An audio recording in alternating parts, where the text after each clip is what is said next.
ई journal से क्या मुराद है? कुतुब खानों के अंदर ई जर्नल कौन से होते हैं या स्टूडेंट्स के लिए ई जर्नल से वाकफियत क्यों ज़रूरी है?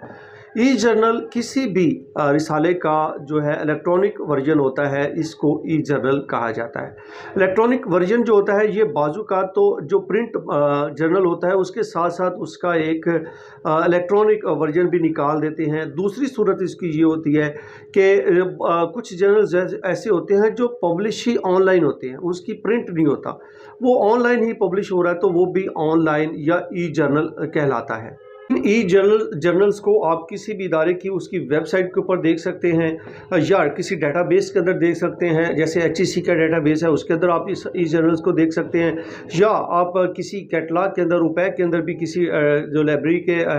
जर्नल्स होते हैं उनकी फहरिस्त वहाँ पे पड़ी होती है, आप वहाँ से भी इसको देख सकते हैं। आम अल्फाज में या सादा अल्फाज में हम बात करें जर्नल की, तो इससे मुराद ये है कि कोई भी ऐसा रिसाला या ऐसा पेरियोडिकल्स जो प्रिंट के साथ साथ नेट के ऊपर हो, वेबसाइट के ऊपर हो, जिसको आप सॉफ्ट कॉपी के अंदर ले सकते हैं, पढ़ सकते हैं, सब्सक्राइब कर सकते हैं, तो इसको हम ई जर्नल कहते हैं।